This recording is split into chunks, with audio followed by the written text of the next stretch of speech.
Greetings, good people of this world and any other worlds that are watching. I'm giving you a welcome to this latest episode of the Dream of the Week series, where I talk about one of my most fascinating dreams. And trust me, I got a lot of these things to share. If you haven't been watching this series, I'll let you know that dreams are a powerful vehicle for me to explore consciousness, for me to share with others my own inner experiences. I've been remembering a lot of dreams my entire life. Since I've been a small child, some of my most significant and profound experiences have been in dreams. And so, I'm doing this series to share with you, to share with the world, the insights I've gotten. In this latest episode of Dream of the Week, I again explore the idea of a house in a dream, but in slightly different ways than I have before. This episode I call The Mansions of Madness. The dream begins as I arrive at my old childhood home, a familiar place indeed. Yet this time it has changed. Much of the home has been opened up and altered. It partially looks old and ruined, and yet also outdoorsy, with huge skylights opening up to the air and grass and plants growing inside. I meet my mother here, and we go upstairs where I help her with some chores. Then we go back downstairs, and I see that the family room, that formerly held the TV set and couches, is now a graveyard with elaborate tombstones that were apparently always there, now revealed after a recent renovation. The entire chamber has a dark feel to it, creepy and yet powerful and energetic. My mother leads me out of this room and through a side door, and we go outside, taking a newly opened up trail through the woods and towards a nearby lake. It is dark out, but I take out a flashlight to light my way. We arrive at the shores of the lake and meet my father here, who joins us. We begin walking down the lakeside and into a wealthy neighborhood. I see several towering mansions that catch my attention, all elaborate and mighty structures that remind me of something a supervillain would live in. One built in classical Greek-style pillars, another built to look like a spear-lined Nordic fortress, and a final one appearing Gothic in design. We then pause as a flying drake-like beast swoops downward to assault us. Yet I take a spear in hand and slay it, and I comment to my father that I've never failed to serve the family in acts like these. With this, the dream ends. In this series, you've seen me talking about house dreams before. You've even seen me talking about this house. In particular, this house I grew up in as a kid. And if you've been watching this, you've probably heard me talk plentifully about houses representing the mind. Different houses in dreams can represent different aspects of our mind, according to certain schools of thought. And, while I do question dream symbolism in many regards, this interpretation feels right. At least it's right for me. You have to ask if it's right for you, based on your own dreams and your own experiences of these things. But to me, I think I've begun to realize that, the house almost always represents a certain part of my mind. Now, by mind, we might mean different things. Some people think the mind is just the physical brain. Some people feel that's all there is to our mind. Whereas other, more spiritual types of thought consider our mind to be something greater than that which is just represented by our brain in this physical reality. That it's something very large, stretching beyond, and beyond still, into realms that one might call metaphysical or beyond physical existence. There's a lot of potential symbolism to look at in this dream. I'm going to run through some of it, or at least some of my ideas of what the symbolism could mean, because, as I've said before, that kind of interpretation is always fluid, is always changing. There's never a set definition of what something means, but there is what it can mean to me at this moment. So like I said before, the house is symbolic of a frame of mind. This house in particular would be a familiar frame of mind. That way of thinking that I've had since I've been a kid. That maybe contains a lot of my self-identification as Alexander. This guy that grew up here in Illinois, went to school, got certain jobs, did certain things, as opposed to a more esoteric frame of mind, or magical frame of mind, or exotic frame of mind that other dream houses might represent. Here we have the house changed, though. In ways, it's become decayed. In ways, it's falling apart, yet in certain other ways, it's clear that this has been part of a construction effort, that it's been intentional, and that it's a good thing in certain ways. Nature is reclaiming the house. The grasses are growing inside. There are gardens indoors. I could look at this as my mind becoming more open to certain things, but also, due to that work on the mind, that familiar way of thinking is falling apart. It's no longer what it used to be. It is transforming. We have another symbol of potential transformation in this house too. There is the graveyard that appears in what was once the family room, where the TV and the couch and the diversion used to be. Now, I can't deny that there's a certain feeling of darkness here in this spot.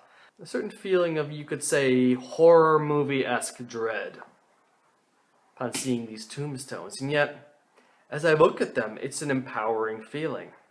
It's not a bad feeling. I actually don't feel scared here. I don't feel sad. I don't feel like there's any kind of impending death, really.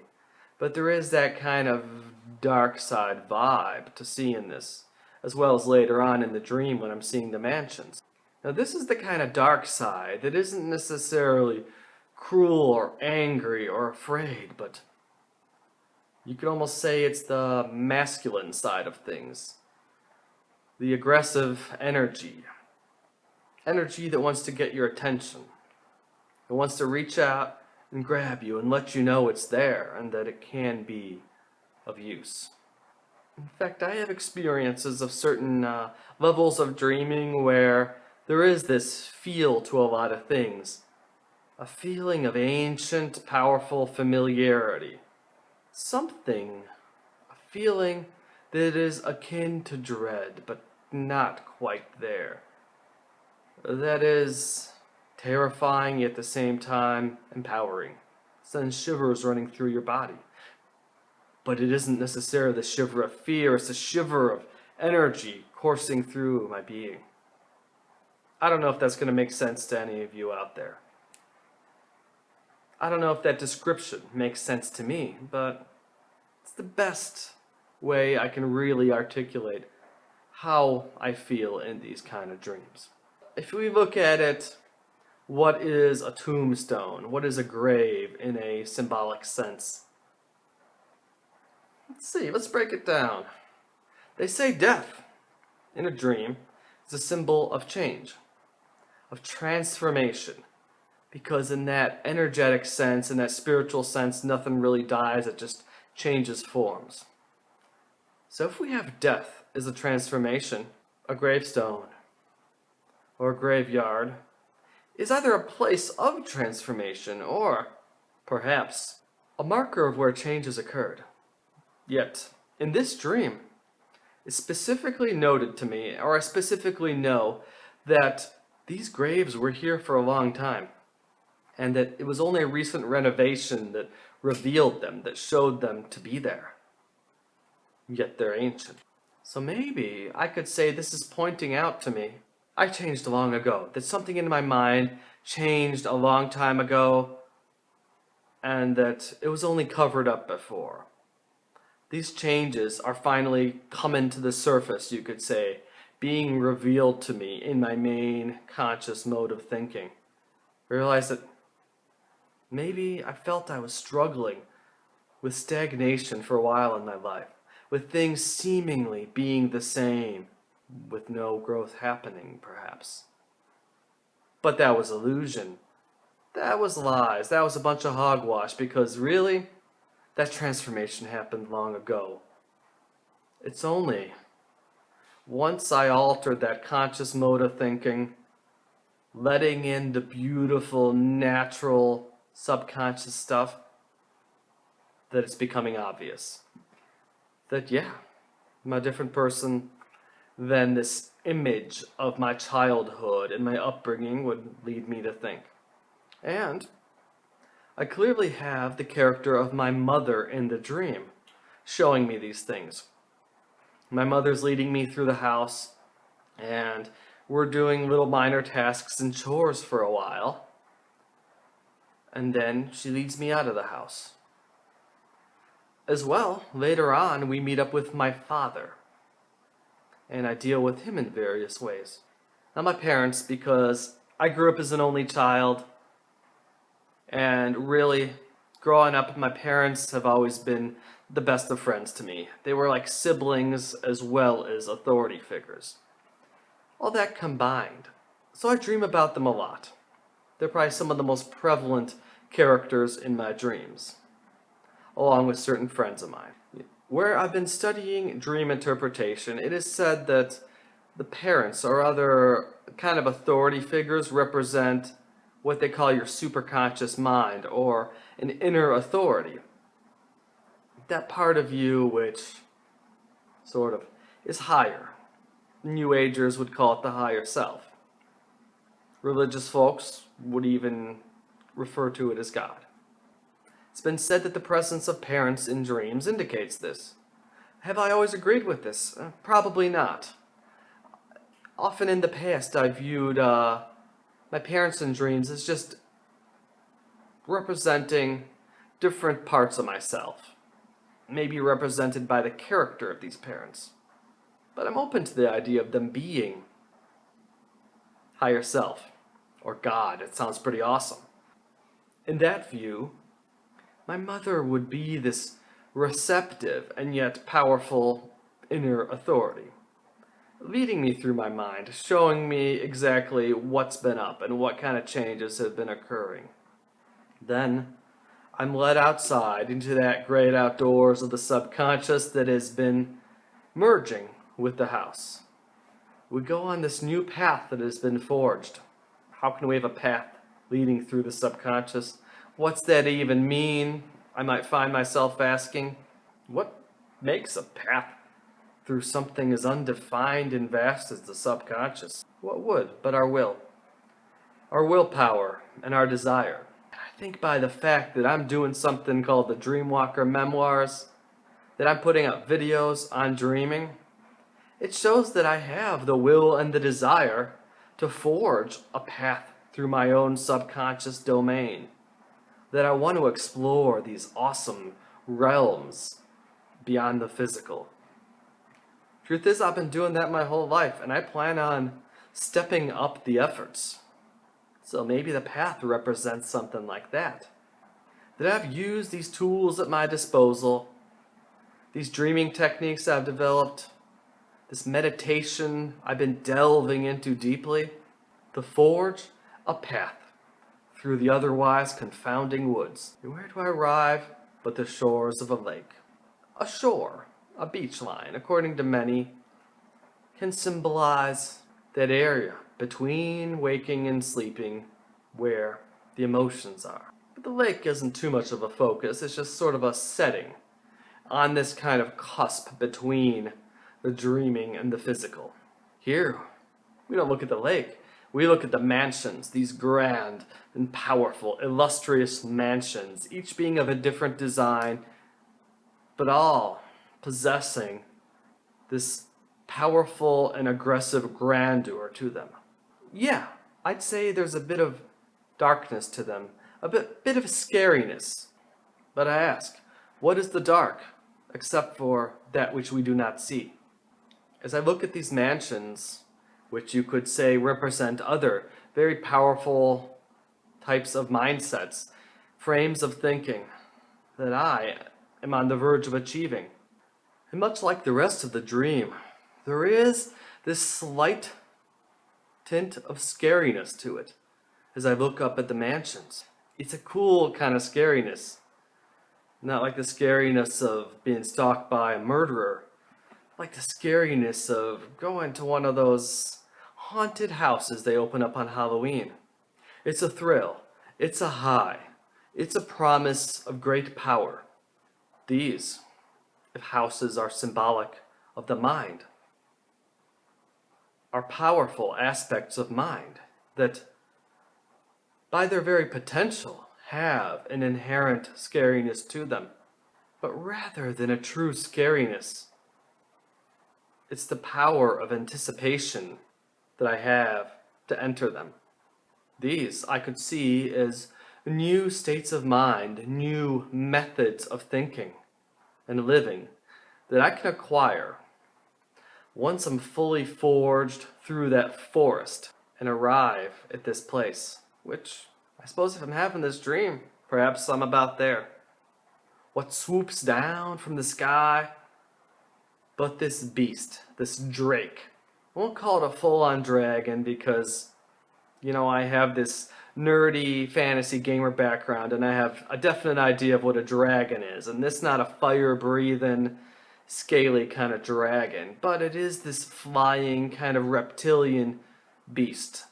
And it flies down and I stab it with a spear, impaling the thing and slaying it instantly. Say this curious line to my father about this being a way that I've always served the family. Beasts like this in dreams, monsters, can be unintegrated parts of ourselves. They can also represent things such as fears, doubts, other seemingly negative qualities. As I said before, death can be a symbol of transformation, and what do I do but kill this thing, utilizing a spear, which can be a tool of transformation, slaying it like the legendary Saint George slew the dragon with, usually it's depicted, a spear. Perhaps this is a lesson to me. Perhaps this is something I'm doing already or in the process of doing. Facing down this egoic thing, this thing of fear and doubt or anger. I'm utilizing these tools in my mind to face it down and change it, preferably into something better. And I suppose what I say to my father there, kind of confirmation of it. This is something I've always done through dreams. I've always been fond of facing down the monsters, ever since I kind of grew out of the childhood phase of being scared of the monsters. I had this practice of facing them down and usually beating them down. Sometimes facing them and hugging them too, depending on my state of mind and my mood. But here, I suppose it was best to slay this monster and reintegrate those energies back into my psyche. So here we have this dream, which I call the Mansions of Madness. Mainly I use that title because the alliteration. That's about it. No real madness present, I would say. To me, this is a good dream.